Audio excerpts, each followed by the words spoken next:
এই দুনিয়ার মুসলমান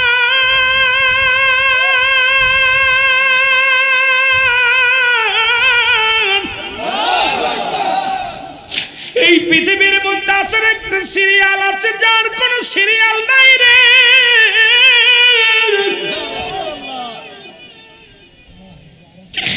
দেখা যায় দাদা জিন্দা বাবা নাই, দুনিয়ার মধ্যে সন্তান জিন্দা, সন্তানের লাশ বাবার কাঁধে, দাদু ভাইরা দিলের কান্ডা লাগা শুনে। এই দুনিয়ার মধ্যে এই নিষ্ঠুর পৃথিবীটা দেখা যায় সন্তানের লাশ বাবার কাঁধে, বাবা আল্লাহ সন্তানের কাঁধে। কে কখন চলে যাবে কেউ বলতে পারি না। পৃথিবীতে আসার একটা সিরিয়াল আছে যার কোনো সিরিয়াল নাই। দেখা যায় অনেক মানুষ, দাদা অনেক দিন যাবৎ বিছনায় পড়ে আছে মরে নাই, দাদি বিছনায় পড়ে আছে মরে নাই, অথচ নাতি ছেলে দুনিয়া থেকে বিদায় হয়ে গেছে। হে মুসলমান, গভীর মনোযোগ। আমি এই জন্য বলতেছিলাম পৃথিবীর মধ্যে আসার সিরিয়াল আছে যার কোনো সিরিয়াল নেই। এই হাত দিয়ে কত মানুষের গোসল করাইলাম, কত মানুষের দাফন করাইলাম, কত মানুষের জানাজা পড়লাম। আপনিও পড়েছেন, আমিও পড়েছি। আজকে এখান থেকে ফিরে যেতে পারবো কেউ বলতে পারি না। এই পৃথিবী নিষ্ঠুর পৃথিবী, শুধু নিতে জানে, দিতে জানে না। পচা গলা কুয়ে যা বলবেন সবই নিয়ে যাবে। ঘুষখোরটাও নিবে, সুদখোরটাও নিবে, ভালাটাও নিবে, মন্দটাও নিবে। তবে মুসলমান, মৃত্যুর পরে কঠিন দিন এসে যাবে। এ জীবন জীবন নয়, এমন একটা জীবন আসবে যে দেশে গেলে মানুষের বিচার হয়, যে দেশে গেলে মানুষের হিসাব হয়। সেই দেশের যাত্রী আমরা। জোরে জোরে চিল্লায় বলেন ঠিক কিনা? এই আমি চলে যাব, আমায় তোমরা ভুইলা যাইও না। আমি চলে আমার মরণ আসি। আরো জোরে বলেন আমার মরণ। টাকা পয়সা দালান কোটা যাহা করেছি, সব কিছু ফেলাইয়া দিয়া কাইছি। এই আমি যাবার বেলায় ভেবে দেখি আমার কেউ, আমি যাবার বেলায় ভেবে দেখি আমার মরণ আসি। এর কার জন্য তুমি ঘুষ খাও, কার জন্য সুদ খাও, কার জন্য বাড়ি, কার জন্য গাড়ি, কার জন্য তুমি অন্যের সংসার অশান্তি লাগাও। আজকে জমা জমি সম্পদ সব ফেলে চলে যাওয়া, এই দুনিয়া নিয়ে যাওয়ার জায়গা তোমার একমাত্র আমল রে মুসলমান। আজকে মায়ের প্রেমে পড়িয়া, সন্তানের প্রেমে পড়িয়া কত টাকা সুদ খাইলা। সরকার বেতন দেয়, তারপর তোমার ঘুষ ছাড়া চলে না। এই ঘুষের টাকা নিয়ে হাজার হাজার মন দুধের ভিতরে একটু সোনা দিলে যেমন দুধটা নষ্ট হয়ে যায়, তুমি 1000 টাকা পুরুষ সরকারি দিতেছে, 1000 টাকা গভর্নমেন্ট দিতেছে, তারপরও তুমি সুদ খাও, তারপরও তুমি ঘুষ খাও। তোমার এই হালাল সম্পদটা তুমি কি করলে? হারাম করে ফেললাম। আইরে মুসলমান, হারাম খায়া দেহটা গড়লা। এই হারাম খায়া দেহ গড়িয়া কোথায় যাবে? কবর কিন্তু তোমারে ডাকছে। একবার নয়, দুবার নয়, 12 বার তোমারে ডাকছে। আয় আয় আমার মধ্যে আয়। এই ঘুষ করে যখন এইরা জমিনের মধ্যে দিয়ে হাঁটা চলা করে, ঘুষ করে সুদ করে যখন জমিনের মধ্যে হাঁটা চলা করে, এই জমিন ডাক দেখায়, আফসোস আমার আল্লাহ, আমার মন চাই এই জমিনের ভিতরে ওদেরকে এই মাথে এখনই গ্রাস করে ফেলি, এখনই তাদেরকে আমি ধরে ফেলি। জমিন জমিন বারবার ডাক দেখ, আল্লাহ আমার উপর দিয়ে যখন ঘুষ করে হেঁটে যায়, আমার উপর দিয়ে যখন হেঁটে যায় ঘুষ করে সুদ করে জিনা কর, আমি বড় কষ্ট পাই। আমার পিঠের উপর দিয়ে যখন চলে যায় এ দুনিয়ার মুসলমান, সব কিছু চলে যাবে। আল্লাহ বলে কুল্লু মান আলাইহা ফান, সব কিছু শেষ করে দিবে আমার আল্লাহ। আল্লাহ কয় বান্দার এই জমিনটা আমি চূর্ণ বিচ্ছিন্ন করে দিব, এই জমিনের মধ্যে কিচ্ছু আমি রাখবো না, এই জমিনটা আমি চূর্ণ বিচ্ছিন্ন করে দিব। এই জমিনের যত মাটি আছে আমি আল্লাহ পুরায়া তামা বানিয়ে দিব। এই জমিনের মধ্যে যত পানি আছে সব পুরাই আমি আল্লাহ ছাই বানায় দিব। যেদিন কিচ্ছু বলতে কিচ্ছু থাকবে না, সেদিন থাকবো শুধু আমি আল্লাহ। কে থাকবে রে বান্দা? আল্লাহ। আর জোরে বলেন কে? আল্লাহ। যেদিন কিচ্ছু থাকবে না, আল্লাহ কই সেদিন থাকবো শুধু আমি আল্লাহ। আর আমি থাকবো নবীর ভালোবাসা নিয়া। আল্লাহ থাকবে কার প্রেম নিয়া? আরো জোরে, আর আরো জোরে বলেন কার প্রেম? আল্লাহ থাকবে নবীর প্রেম নিয়া। আমরাও থাকতে চাই নবীর প্রেম নিয়া। আজকে নবীরে ভালোবাসি, তোমরা আমাদের তালাক দাও, দুঃখ নাই।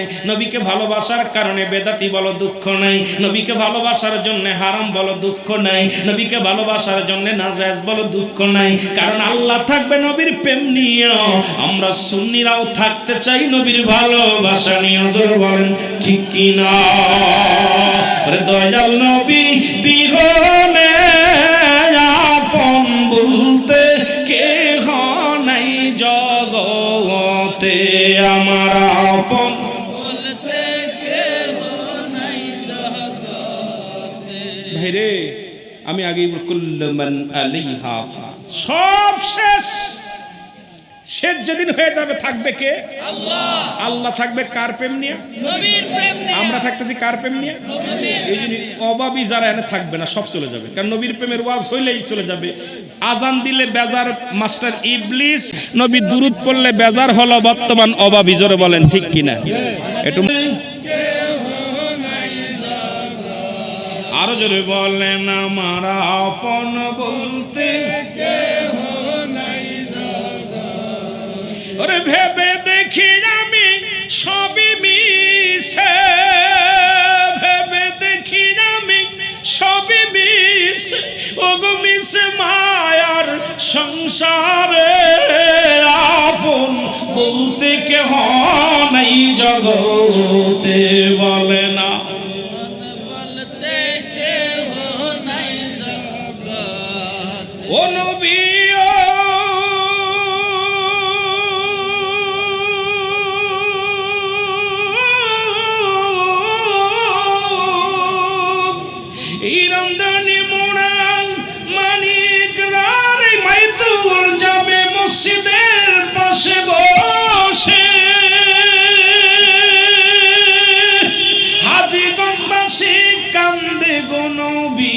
আপনার প্রেমে দেখা দাও গো দয়াল নবী, দেখা দাও গো দয়াল নবী। একটি বারা শেখদের আপন বলতে কেহ নাই জগতে। আমার আপন বলতে কেহ নাই জগতে। মহব্বতের চোখের পানি ছেড়ে কান্দেন আর বলেন আমার আপন বলতে কেহ নাই জগতে। ও নবী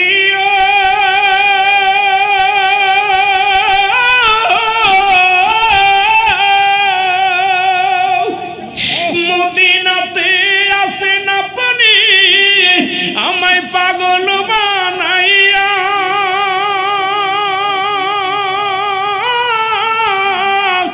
এই আশেকে কান্দে গো নবী, দেন একবার দেখা। দিদার দেন গো ও গো নবী, দিদার দেন গো ও গো নবী। একটি বারো আমারে আপন বলতে কেহ নাই জগতে। বলেন আপন বলতে কেহ নাই জগতে। এ দুনিয়ার মুসলমান,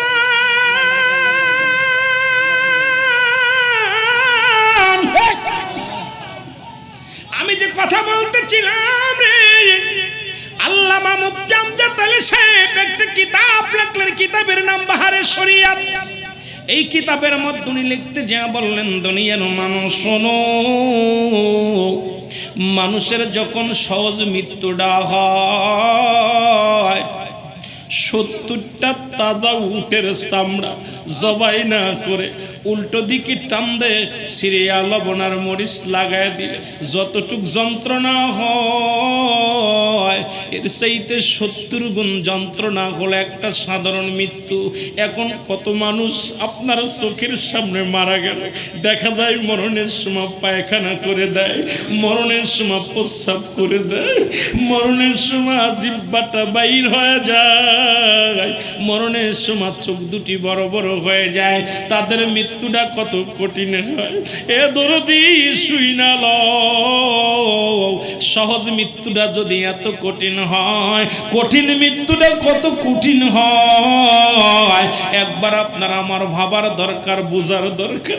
এই সময় যদি দয়াল নবী মায়ের নবী আপনার আমার পাশে থাকে গো, ওই মরণ যন্ত্রণা দূর হয়ে যাবে। জোরে বলেন আল্লাহু আকবার। আর একটু জোরে জোরে চিল্লা বলা যাবে না আল্লাহু আকবার। এ দরদি ভাইরা শুই না, এই জন্য সহজ মৃত্যু যদি এত কঠিন হয়, এক নাম্বার বিপদ হলো মানুষের মরণ, এই মরণের পেয়ালা পান করতে হবে। 2 নাম্বার বিপদ হলো বাজানরে কবর, এই কবরে আপনাকে যেতেই হবে, কবরে আপনাকে আসতেই হবে, হয় 2 দিন আগে 2 দিন পরে।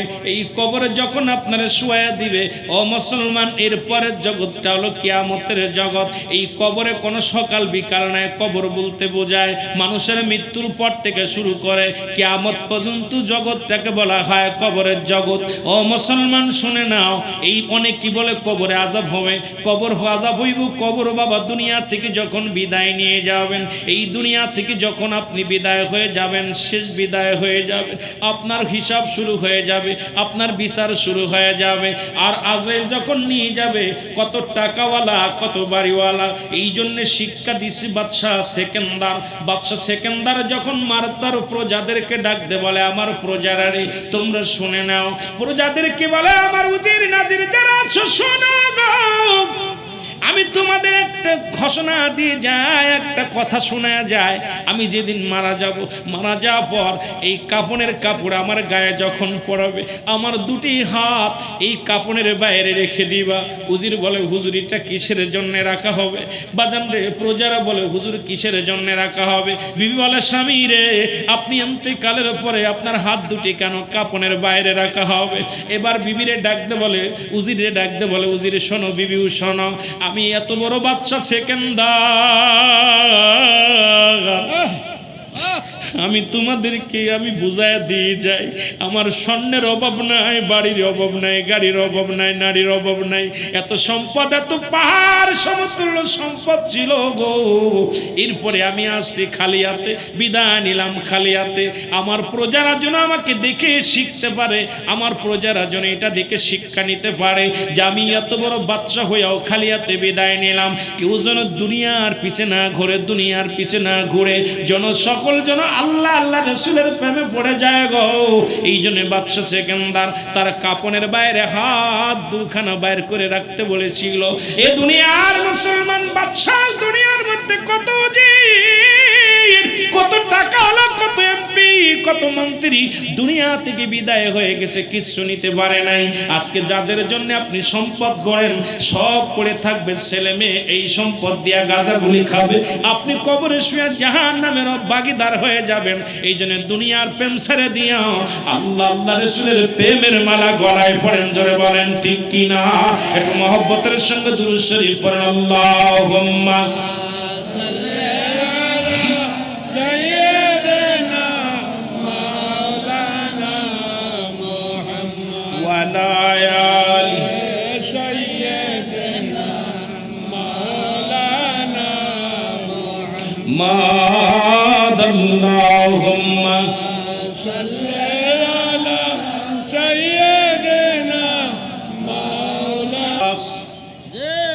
মানব জীবনের অমূল্য সম্পদের নাম হচ্ছে রূহ। এটা বাইর হওয়ার সঙ্গে সঙ্গে আপনি লাশ। কি হবে? লাশ। ব্যক্তির জীবনের অমূল্য সম্পদের নাম হলো ঈমান। মানব জীবনের অমূল্য সম্পদের নাম ঈমান, আর ব্যক্তির জীবনের অমূল্য সম্পদের নাম রূহ। রূহবিহীন যেমন বডির মূল্য নাই, ঈমানবিহীন কোন আমলের মূল্য নাই, দাম নাই। ইমানটা হলো নবী মুহাম্মদুর রাসূলুল্লাহ সাল্লাল্লাহু আলাইহি ওয়াসাল্লাম। জোরে বলেন ঠিক কিনা? এই জন্য আমার কলিজার টুকরা সন্তান মাত্র 7 বছর বয়স, তো প্রায় দেখি গোরস্থানে, তো পাশেই গোরস্থান, নিজেদের পারিবারিক গোরস্থান, একা একা গোরস্থানের পাশে দাঁড়াই থাকে। এর মাঝে গেছি, আমার এই ইতিহাসটা আমার বারবার মনে পড়ে। আমি এবং মেহেদী হাসান, আমার এক চাচি মারা গেল, চাচা মারা গেল, যাই দেখি একা একা খুঁজে বেড়াচ্ছে, ছেলের পাই না। দেখি একা একা দাঁড়ায়, কবর খুঁচার দাঁড়াই রয়েছে। তা আমারে বলতেছে, বাবু এই যে গজলটা মুখস্থ করছে কইরা, এখন এই গজলটা দেখি কবর পাশে বসে বসে কইতেছে। আমি কই, বাবা তুমি এখানে কেন? সাইকেল ঠেকাইতে কবরের উকি মেরে দেখতে বসে বসে একা একা একা গোরস্থানে। আশ্চর্য হয়ে গেছি। তা আমার ছেলে বলতেছে, আব্বু মানুষকে মারা গেলে এইভাবে রেখে দেয় ভিতরে, এখানে তো বাতিও নাই, মানুষ থাকবে কেমনে? ফ্যান তো নাই, ফ্যান নাই, কিছু নাই, এই অন্ধকারের ভিতরে থুয়ে দেবে? আমাকে হ্যাঁ বাবা। তা উনি ওই প্রায় সময় ছেলেটার গজল গায়। দুনিয়ার মুসলমান, এই জন্য বলতেছিলাম 2 নম্বর বিভাগ, নম্বর বিপদ মরণ, 2 নম্বর বিপদ হলো কবর, 3 নম্বর বিপদ হলো কিয়ামতের ময়দান। যেদিন ওই কাঠগড়ায় দাঁড়াবি রে মুসলমান, কিয়ামতের ময়দানটা হবে আরো কঠিন, ঠিক কিনা? কথা কয় কিয়ামতের ময়দান, সেদিন কেউ কারো চিনব না, দৌড়াইবে, শুধু দৌড়াইবে। বাবারে লম্বা আলোচনা একটার মধ্যে পড়ে থাকলে চলবে না। এই জন্য আমি টাচতে যাই, কিয়ামতের ময়দানটা হবে এত ভয়াবহ, মুটুয়াত উপরে সূর্যোদয় হবে। মানুষ আজকে গরমে টিকতে পারে না। দোয়া চাও আল্লাহর কাছে, কারেন্টের জন্য গালাগালি করে লাভ নাই। দোয়া চাও, আল্লাহ তুমি বাতাস দাও, শান্তি দাও, বৃষ্টি দাও, রহমতের বৃষ্টি দাও। আগের যুগের মানুষ দেখতাম বৃষ্টি না হলে, যখন দেখতাম বৃষ্টি না, উলামা ইকরাম রাস্তায় রাস্তায় দাঁড়ায়া, মাঠের মধ্যে দাঁড়ায়া 2টি হাত তুলতে দেরি হতো, আল্লাহর রহমতের বৃষ্টি নামতে দেরি হতো না। এখন আমি আপনি দোয়া করলে দোয়া কবুল হয় না। কেন হয় না? কারণ কেন হয় না, কেনর জবাব তো দেওয়ার সম্ভব না। তবু বাজান রে, কারণ হারাম হালাল খায়া দেহটারে এমন ভাবে গড়ছি, এই দোয়া আল্লাহর কাছে কবুল হতে চায় না। জোরে বলেন ঠিক কিনা? যাদের দোয়া কবুল হয় তাদেরকে মানতেও রাজি না। কথাগণ নবীগণ, অলিগণ, গাউসগণ, কুতুবগণ, আলেমগণ, উলামাগণ, এখন কোন আলেমরে মানবেন? আলেম মানে তো জ্ঞানী। এখন জ্ঞানের ভান্ডার আমাদের দেশে অনেক নায়ক নায়িকা হয়েছে, নায়ক নায়ক। ও মুসলমান শোনো, জ্ঞানের ভান্ডার অনেক শিল্পী হয়েছে। এই জ্ঞান নয়, কুরআন হাদিসের জ্ঞান, এলমে হুজুরি, এলমে হুসুলি, এলমে বাদান্ডে, এলমে গায়েব। এ মুসলমান শুনে নাও, শরিয়াত, তরিকত, হাকিকত, মারিফাতের এই প্ল্যাটফর্মের মধ্যে যিনি আছেন তিনি তো জ্ঞানী। আর এই খানদানের যদি তুমি পরিপূর্ণ কোন ব্যক্তিকে পাইতে চাও, এই জামানার কামেলে মুকাম্মেল, এর মধ্যে কোনো সন্দেহ নাই। জোরে জোরে চিল্লায়া বলা যাবে না, ঠিক কি না? এ ভাইরা শুনে নাও, ওই কিয়ামতের ময়দান যেদিন শুরু হয়ে যাবে, মুঠো হাত উপরে সূর্যোদয় হবে, মানুষ ঘামের মধ্যে সাঁতার কাটবে, কেউ গলা পানির মধ্যে সাঁতার কাটবে রে, কেউ বা বাদান্ডে পিপাসায় কাতর হয়ে যাবে, হায়নি পাথরের পানিগুলো এনে দিবে। ওই পানিগুলো যখন খাবে, পিছনের রাস্তা দিয়ে নাড়ি বুড়িগুলো বের হয়ে যাবে। বাবারে গভীর মনোযোগ, ওই কঠিন দিনে একমাত্র বাসনওয়ালা, তরানোওয়ালা আমার নবী রাহমাতুল লিল আলামিন। আরো জোরে জোরে চিল্লায়া বলেন আল্লাহু আকবার। আর জোরে বলেন। ওই দিন যদি তরাইতে যদি বাঁচতে চাও, নবী মুহাম্মদুর রাসূলুল্লাহর কাছে ছুটে যাও। ওলামা ইকরাম আলোচনা করার ভিতরে বলে, প্রথম যে আদম নবীর কাছে, আদম নবী বলবে আমি পেরেশানিতে চলে যাও। ঈসা নবীর কাছে ঈসা বলবে আমি পেরেশানিতে চলে যাও। মুসা ইসকার কাছে, ইব্রাহিমের কাছে ইব্রাহিম বলবে চলে যাও। মুসা নবীর কাছে মুসা নবী বলবে আমি পেরেশানিতে, টেনশনে আছি, চলে যাও। ওই জান্নাতের পাশে জাহান্নামের গেট ঘষে একজন ব্যক্তি কান্দিয়া রব্বি হাবলি উম্মতি, সেই নবীর কাছে যখন যাবে, আমার নবী ডাক দিয়ে টান দিয়ে বলে, উম্মতিরা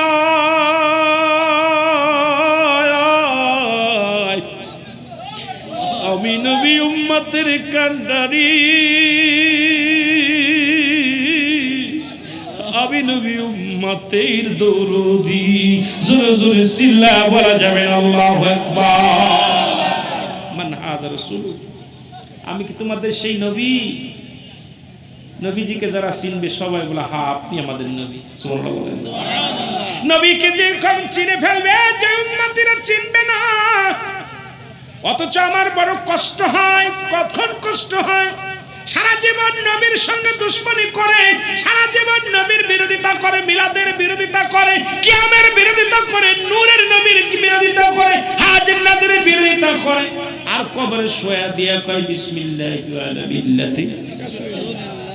কয় নাকি? সত্যি? এটা কারা কয়? কথা কন। ওরাও কয়, ওরাও কয়। বিশ্বাস হয় না? আপনি কাছে যাবেন, অভাবীরা যখন মারা যাবে তখন ওদের কবরের পরে বইয়ের পর হাত দেখায়। কিন্তু সারা জীবন দল করে একজনের, বিপদে পড়ে কয় দল করে একজনের। মিল্লাত মানে কি? মিল্লাত মানে দল। কার দল? জোরে বলেন কার দল?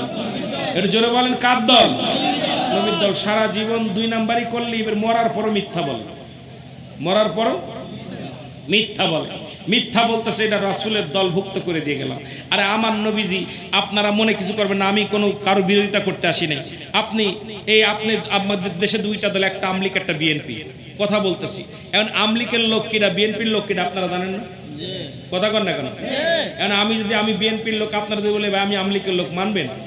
তুই তো কড়া আমলিক, বিএনপি, বলেন ঠিক কিনা? কথা কন না কেন? এখন আমি যদি আপনার কাছে দাবি করি, দাবি দেওয়া পুরা হবে না। তা আমরা সারা জীবন রাসূলের দুশমনি করে গেলাম, আর মরার পরে কই আমরা নবীর দলের লোক। কার দলের লোক? আমরা কই যারা নবীর দুশমনি করবে, আল্লাহর কসম করে বলি তারা মারা গেলে আপনারা কবরে হাত দিয়ে বলবেন বিসমিল্লাহি আলা মিল্লাতি কুত্তাউল্লাহ। কার নামে থবেন? কথা বলেন কার নামে? জোরে বলেন কার নামে? কথা বলে না কেন? নবীর নামে তাদের লাশ থোয়া যাবে না, নবীর মিল্লাতে তাদের থোয়া যাবে না, নবীর দলে তাদের দেওয়া যাবে না। কারণ সারা জীবন নবীর সঙ্গে দুশমনি করেছে, মরার পরে কথা বুঝেননি, বাইম মাসের মতো সোজা হয়ে গেছে যখন, তখন আমরা নবীর দলের লোক। কথা কোন ঠিক কিনা? ওদেরকে নবীর দলে রাখা যাবে না। জোরে বলেন যাবে? আল্লাহ বুঝার তৌফিক দান করুন। জোরে বলেন আমিন। আরো জোরে বলেন আমিন। কষ্ট হচ্ছে আপনাদের? প্রধান বক্তা শরীফ, প্রধান অতিথি আইবো এখন ইনশাআল্লাহ। একটু মহব্বতে দুরূদ শরীফ পড়েন। আল্লাহুম্মা সাইয়্যিদিনা মাওলানা মুহাম্মদ ওয়া আলা আলি সাইয়্যিদিনা মাওলানা মুহাম্মদ। দাদু ভাইরা, সুতরাং আমি আপনাদেরকে একটা কথা বলে যাই। আমাকে যে বিষয়টা দিয়েছিল সেই বিষয়টা আপনাদের অল্প সংক্ষেপে আমি বুঝাই দিয়ে যাই। সেটা হলো, আমাকে দিয়েছিল মৃত্যুর যন্ত্রণা। মৃত্যুর যন্ত্রণা সবার হবে না। আবার অনেক বেঈমানেরা দেখবেন আসানে মারা যায়। দেখবেন অনেক নাফরমান হঠাৎ করে মারা গেছে, মনে করেন ভালো মারছে না। এটা হলো যারা দুনিয়ার মধ্যে ভালো কাজ করে, তাদের দুনিয়ার মধ্যে বেঈমান মুনাফিকদের কাফের বেঈমানদের দুনিয়াতে যদি ভালো কাজ করে, এটার প্রতিফল দুনিয়াতেই দিয়ে দেওয়া হয়, দুনিয়াতেই দেওয়া হয়। এই জন্য অনেক সময় মৃত্যুটা তাদের সহজ করে দেয়। মৃত্যুটা কিন্তু কঠিন দিন তাদের আরো কঠিন থাকবে। আমার বাবারা, এই মৃত্যুর বিষয়ে, মৃত্যুটা আজরাইল আলাইহিস সালাম দুনিয়ার মধ্যে আসবে। সবার জান কবাজ করতে আজরাইল আসবে না দুনিয়ার মধ্যে। সবার জান কবাজ করতে আসে না আজরাইল। আজরাইল জমিনের মধ্যে থাকে পা, আসমানে থাকে মাথা। যখন হুকুম হয়, আজরাইল এমন দানব সাজা আকৃতি হয়ে যায়, তখন তাকে একটা যখন সামনে আয়না, যেরকম স্বপ্নে দেখেন না? জোরে বলেন স্বপ্নে দেখেন না? এই স্বপ্নে দেখলে যেমন ভয় লাগে, দেখবেন শিয়ালে দাবড়াইতেছে, বাঘে দাবড়াইতেছে, মানুষে দাবড়াইতেছে, পুলিশে দাবড়াইতেছে, দেখেন না স্বপ্নের ভিতরে? আজরাইল আলাইহিস সালাম ঠিক এরকম স্বপ্নে আকারে, এরকম যেমন দেখতেছেন খালি দৌড়াইতেছেন। আজরাইল যখন আপনার সামনে হাজির হবে, আপনাকে যখন জানটা নেওয়ার হুকুম হবে, ঠিক এইরকম বিকট আজরাইল, এমন বিকট যে পৃথিবীর সমস্ত পানি, আসমান জমিনের ভিতরে যত পানি আছে, পৃথিবীতে 3 ভাগ পানি, 1 ভাগ মাটি। কয় ভাগ? জোরে বলেন কয় ভাগ? 3 ভাগ মাটি, 3 ভাগ পানি, 1 ভাগ মাটি। এই পৃথিবী যত পানি আছে সমস্ত পানিও যদি ওই মরণ যখন আজরাইল আলাইহিস সালাম যখন আপনাকে দেখা দিবে, আজরাইল আলাইহিস সালাম যখন আপনার জানটা কবজ করতে আসবে, তখন এই পানিটা ছাড়া পৃথিবীর পানিও যদি আপনার মুখে দেওয়া হয়, আপনার তৃষ্ণা নিবারণ হবে না। এত বিকট। এখন আজরাইল আলাইহিস সালাম একমাত্র ঈমানদারদের জান কবজ করতে দুনিয়া আসে, অনুমতি নেয়। ইমানদার হলে যারা বেঈমান নয়, মুমিন মুত্তাকিন আল্লাহওয়ালা যারা হয়, এদের জান কবাজ করতে এসে আজরাইলের সালাম বিনিময় হয়। আসসালামু আলাইকুম হে অমক, আসসালামু আলাইকুম ইমাম সাহেব, আপনাকে তো 10টার সময় আপনার রুহুটা নিয়ে হবে, এখন আপনার মতামত জানতে চাই। ইমাম সাহেবের কাছে জিজ্ঞেস আজরাইল, ভালো করে শুনে নেন, জিগাইব সালাম দিয়ে আপনার হালিকত কেমন, কাকে দেখতে চান, দেখা ছেলে মেয়ে পরিবার পরিজন দেখতে চান আপনি, সব যখন শেষ হবে ওনার জানটা যখন বাইরে হাতের কাছে আসবে আজরাইল হাত দিয়ে ঢুকতে দিবে না, পায়ের কাছে যাবে পা ঢুকতে দিবে না, চোখের কাছে যাবে চোখ দিয়ে আজরাইল ঢুকতে দিবে না, মাথার কাছে মাথাতে ঢুকতে দিবে না, মুখের কাছে যাবে মুখে ঢুকতে দিবে না, কান দিয়ে ঢুকতে যাবে ঢুকতে দিবে না, কারণ ধমক দিবে আজরাইল দাঁড়াও, কারণ আমার এই কান দিয়ে গান শুনি নাই, আমার এই হাত দিয়ে কোনোদিন আমি মানুষকে অন্যায়ভাবে প্রহার করিনি, হাত দিয়ে দান সৎকা করে দান ধ্যান করেছি, আমার এই মুখ দিয়ে কোরআন পড়েছি, হাদিস পড়েছি, আমার এই কান দিয়ে আযান শুনেছি, এই কান দিয়ে কোরআনের আলোচনা শুনেছি, এই মুখ দিয়ে বুঝে এই কপাল দিয়ে সিজদা করেছি, এই পা দিয়ে মসজিদে গিয়েছি, এই পা দিয়ে মসজিদে হেঁটে হেঁটে গিয়েছি, আমি অন্যায় অপরাধ করি নাই। আজরাইল ঢুকতে পারবে না, সুবহানাল্লাহ বলেন না, আজরাইল বাধাগ্রস্ত হবে। ভালো করে বুঝে নেন পাওয়ার, ইমানদারের পাওয়ার কত, এইটা নিয়ে আলোচনা করলে আরো মজা লাগতো, কিন্তু সময় তো আমি এখন আপনার দরকার 3-4 ঘন্টা আলোচনা করলে বুঝতে পারবেন। আমার ভাবারা, আর বেঈমানের কোনো ওজর চলবে না, আইব এমন আকৃতি হইব, ধরবো না নিব, এমন ভাবে ধরবো চিল্লায় চারিদিকে, তখন তার আমল নামাটা দেখাবে, বেটা তোর আমল নামা দেখ, তুই কি করছিলি দেখ, তখন দেখে ওই জায়গা জিনা ব্যভিচার অন্যায় যা করেছিল সব সামনে হাজির হয়ে যাবে। আমার দাদু ভাইরা, সুতরাং আপনাদেরকে একটা কথা বলে যাই যে আপনারা মরণের ভয় করেন, মরণ কিন্তু কাউকে ছাড়বে না। তা আমি যাওয়ার আগে এই মরণের ভয় আজকের মাহফিলে আপনারা ঈদে মিলাদুন নবী উপলক্ষের মাহফিল, আজকে মসজিদ কমিটি এলাকাবাসীর উদ্যোগে আজকের মাহফিলে অনেক খরচ হয়েছে, আপনারা ঈদে মিলাদুন নবী খরচ করে যদি 1 টাকা কেউ খরচ করে 70 টাকা খরচের সব আমল নামায় লেখা হয়, সুবহানাল্লাহ বলেন না, আরো জোরে বলেন। তা আমি আপনাদের